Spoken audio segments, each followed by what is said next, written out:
कुठला पण स्टुडंट जर्मनीला येतो त्याच्या नावावरती एक रेंटेड अपार्टमेंट असायला पाहिजे. आणि ह्या रेंटेड अपार्टमेंटचा खर्च जवळपास ब्लॉक अकाउंट म्हणजे नेमकं काय? ब्लॉक अकाउंट म्हणजे सिंपल शब्दात सांगायचं तर जर्मनीसाठी येण्यासाठी तुम्हाला ब्लॉक करावं लागतं एक certain amount. And out of this amount तुम्हाला आता बऱ्यापैकी वेळेस काय होतं की तुम्हाला बाकीच्या गोष्टी तर सगळ्या कळून जातात, पण हे जी गोष्ट आहे जी हिडन आहे ती कोणीच सांगत नाही.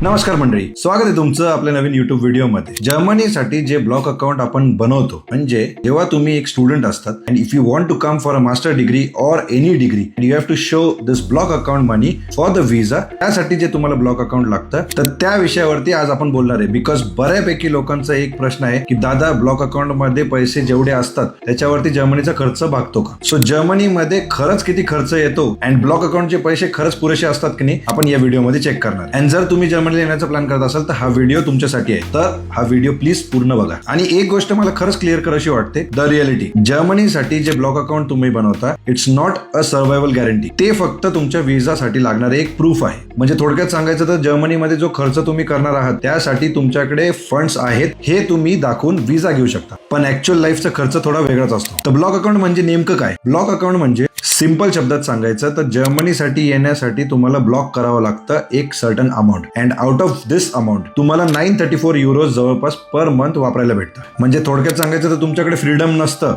सगळे पैसे तुम्हाला एकसाथ वापरता नाही येत, पर मंथ तुम्हाला यूज करावं लागतं. तर आता रिअलिटीवरती बोलूया. रिअलिटी नंबर 1, सगळ्यात पहिली गोष्ट जी सगळ्यात इम्पॉर्टंट आहे, कुठला पण स्टुडंट जर्मनीला येतो तर ही has to have a rented apartment. त्याच्या नावावरती एक रेंटेड अपार्टमेंट असायला पाहिजे. अँड ह्या रेंटेड अपार्टमेंटचा खर्च जवळपास 300 युरो ते 500 युरो पर्यंत दर महिन्याला त्याला येतो. आता यामध्ये दोन प्रकार आहे. जर तुम्ही शेअर्ड अपार्टमेंट केलं तर थोडासा खर्च तुमचा वाचू शकतो. So it's like 300 to 500 euros पर्यंत तुम्हाला खर्च येऊ शकतो. अँड जर तुम्ही प्रायव्हेट अपार्टमेंट घेतली, स्टुडंट डॉर्म सोडून जर तुम्ही प्रायव्हेट स्टुडिओ अपार्टमेंट मध्ये गेले तर हाच खर्च तुमचा 600 युरोज पासून 900 युरोज पर्यंत सुद्धा येऊ शकतो. आणि त्यामध्ये जर तुम्ही मोठ्या सिटीमध्ये असाल, जर बर्लिन, म्युनिक अशा मोठ्या सिटीजमध्ये, तर तिथे थोडासा खर्च जास्त येऊ शकतो. तर तिथली सिच्युएशन थोडीशी टाईट असते. अँड सगळ्यात इम्पॉर्टंट गोष्ट, फर्स्ट मंथला जेव्हा तुम्ही इथे येतात तेव्हा तुम्हाला थोडाफार एक्स्ट्रा खर्च येतो. So B prepared for this extra खर्च. बिकॉज बऱ्यापैकी स्टुडंट्स असं होतं की त्यांच्याकडे राहायला घर नसतं, तर 1-2 महिन्याची टेम्पररी ऍडजस्टमेंटसाठी त्यांना जास्त खर्च येऊ शकतो. रिअलिटी नंबर 2, तुमची जी ग्रॉसरी असते म्हणजे मंथली आपण जो किराणा भरतो त्याचा एक सर्टन अमाऊंट तुम्हाला स्पेंड करावं लागते. बिकॉज जर तुम्ही सगळ्या गोष्टी ग्रॉसरी मधनं घेऊन घरी कुक केलं तर तुम्ही 150 युरो पासून 300 युरोज पर्यंत as per your food habits तुम्हाला लागू शकता. पण जर तुम्हाला बाहेर खायची सवय असेल देन तो बाबा इट्स व्हेरी एक्सपेन्सिव्ह. आणि थोडक्यात सांगायचं, आपल्या इंडियाकडे जसं आहे ना स्विगी करू, झोमॅटो करू, तितक्या इझिली इथे गोष्टी भेटत नाही. आणि जर तुम्ही इथे केलं तर तुम्हाला तेवढं कॉस्ट पण बेअर करावं लागू शकतो. यानंतर तुमचे छोटे खर्च असतात जसं काही सिटी ट्रान्सपोर्टेशन म्हणजे बस, ट्रॅम्स, ट्रेन्स अँड एक्सेट्रा. त्याच्यानंतर तुमचं सिम कार्ड म्हणजे लोकल कम्युनिकेशनसाठी तुम्ही इथे एक सिम कार्ड घेणार. यानंतर तुमचं इन्शुरन्सेस, प्रायव्हेट लायबिलिटी इन्शुरन्सेस, हेल्थ इन्शुरन्सेस, असे छोटे मोठे खर्च तुमचे 150 युरो पासून 200 युरोज पर्यंत पर मंथ तुम्हाला पे करावं लागू शकतो. Reality number 3, hidden cost. आता बऱ्यापैकी वेळेस काय होतं की तुम्हाला बाकीच्या गोष्टी तर सगळ्या कळून जातात, पण हे जी गोष्ट आहे जी हिडन आहे ती कोणीच सांगत नाही. सो बेसिकली जेव्हा तुम्ही एखादं घर घेता तेव्हा तुम्हाला त्या घराबरोबर तुम्हाला डिपॉझिट पण द्यावं लागतं. सो नॉर्मली जर्मनीमध्ये असं असतं की जेवढं तुमचं रेंट आहे इंटू 2 टाइम्स म्हणजे 2 महिन्याचं रेंट तुम्हाला ॲज डिपॉझिट म्हणून द्यावं लागतं हाऊस ओनरला. त्यानंतर असतं तुमचं सेमिस्टर कॉन्ट्रीब्युशन. सेमिस्टर कॉन्ट्रीब्युशन पण अशी गोष्ट आहे की तुम्ही त्याला वाचवू शकत नाही. This is like you have to pay semester contribution for your university. त्यानंतर इम्पॉर्टंट गोष्ट,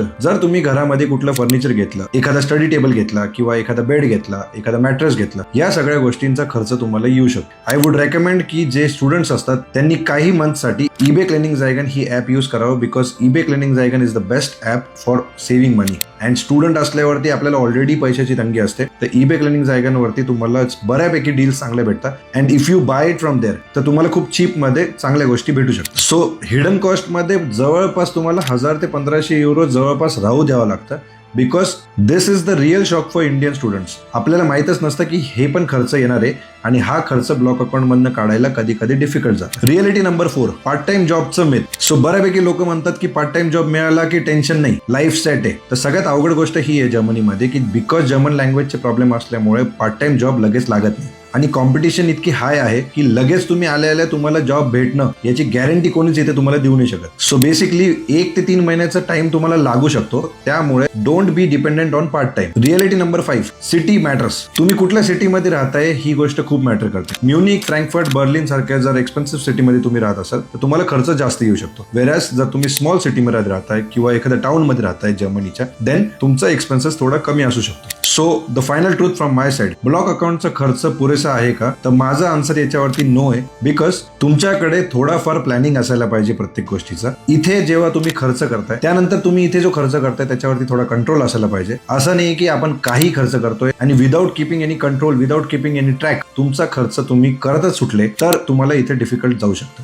आणि लास्ट थिंग व्हेरी इम्पॉर्टंट, थोडंफार बॅकअप मनी नेहमी सोबत असू द्या. सो मला असं वाटतं की जर स्टुडंट स्मार्ट असला तर तो इथे सर्व्हाइव्ह करू शकतो. अनप्लॅन्ड स्टुडंट जर इथे आला तर तो स्ट्रगल करू शकतो. सो जर तुम्हाला नेक्स्ट टाइम कोणी सांगितलं की जर्मनी चीप आहे तर त्याला ह्या सगळ्या गोष्टी प्लीज एक्सप्लेन करा. रिअलिटी समजून घ्या, फायनान्शियल प्लॅनिंग करा आणि त्यानंतर डिसिजन घ्या. सो नेक्स्ट व्हिडिओमध्ये आपण बघणार आहे की जर्मनीमध्ये अशा कुठल्या गोष्टी आहेत जे जर्मन लोकांना बिलकुल आवडत नाही. तर ह्या गोष्टी आपण ऍज अ स्टुडंट किंवा as a job professional coming from India आपण ह्या गोष्टी टाळू शकतो. त्या विषयावरती आपण नेक्स्ट व्हिडिओमध्ये बोलूया. आणि हो, सगळ्यात इम्पॉर्टंट, जर्मनीमध्ये असलेला तुमचा सगळ्यात मोठा डाऊट कुठला आहे तो प्लीज मला सांगा. And if you want to connect with me then my Topmate service is always there. Link description मध्ये मी दिली आहे. 1-on-1 कॉल असू द्या किंवा तुमचा कुठलाही बेसिक डाऊट असू द्या. You can also SMS me, but don't come to Germany keeping your doubts in your mind. Just feel free to ask your questions. Let's connect on Topmate and let's grow together. चलो भेटूया आपण पुढच्या व्हिडिओमध्ये. तोपर्यंत काळजी घ्या and जय महाराष्ट्र.